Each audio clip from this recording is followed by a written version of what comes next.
Sadly, it's the final game of what has been quite a long season in terms of football, with the cup runs and everything. As a coach, let's start with how you found it.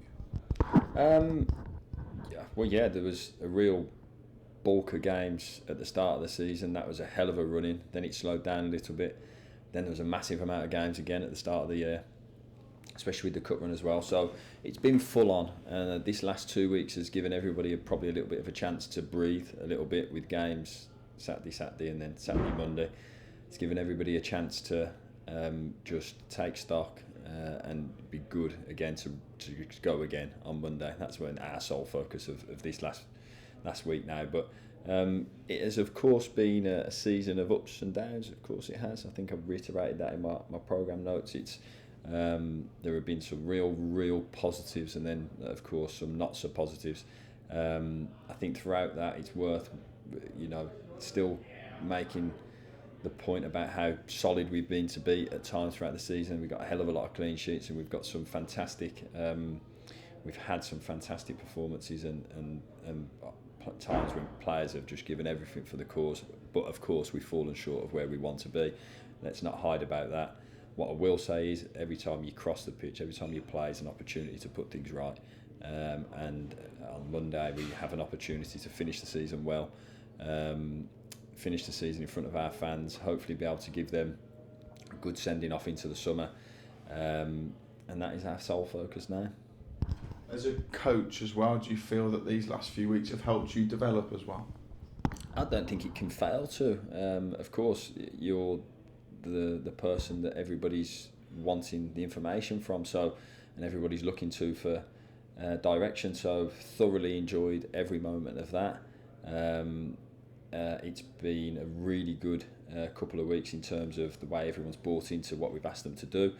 I think anytime you get a group of people who want to be together working towards something, which we've tried to do in these last couple of weeks, it can be powerful.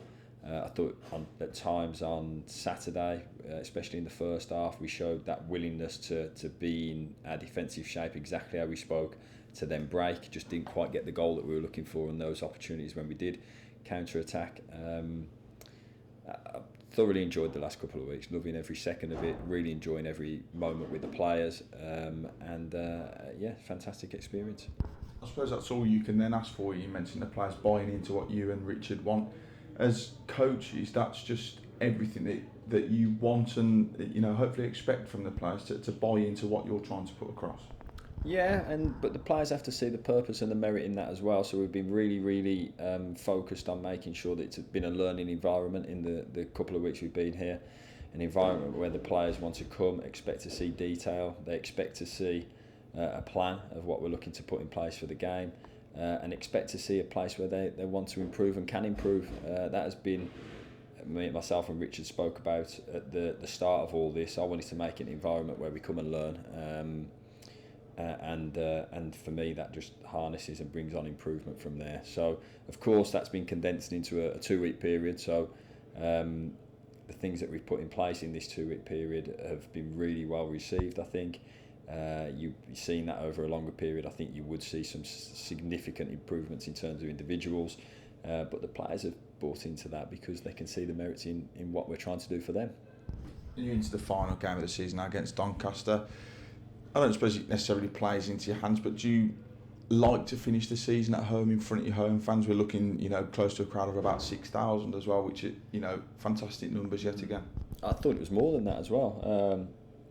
So it'd be great, really good. I know the club have got an incentive on, and I'd urge as many people as possible to come down to the game. We're looking forward to playing in front of our home fans at the end of it. And the answer is that I'm really looking forward to it. The players are looking forward to it.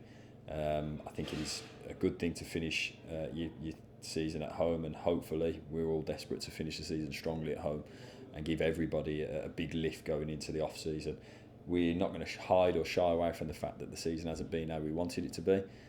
Goes without saying that, there's no point ignoring that fact, but what I always go back to, as you do as a player, is what's next. So what's next for us is to try and lay a marker down for next season. What's next for us is to try and finish the season positively, and what's next for us is giving absolutely everything we possibly can on Monday. What are you expecting from Doncaster when they show up on Monday? Yeah, well, they've won their last game. They've been going through a bit of a sticky run as well, built before that game. So, of course, they'd be pleased to get that little bit of a run ended for them against a decent Colchester team for watching the game back. So, Danny's got them playing a way that he wants them to play. He wants them to pass when he possibly can. He wants his centre-backs to step in when they can. He's got some real athleticism in wide areas, and he's got a front man who works his socks off, and two good tens that play in good spaces. So he's got them playing the way he wants them to play, and they're a decent team. One that I think he would say he would have wanted, or everybody at the football club would wanted to have been in a high position like ourselves. And they finished the season strongly at home last week. So it's down to us now to want to finish the season well for us.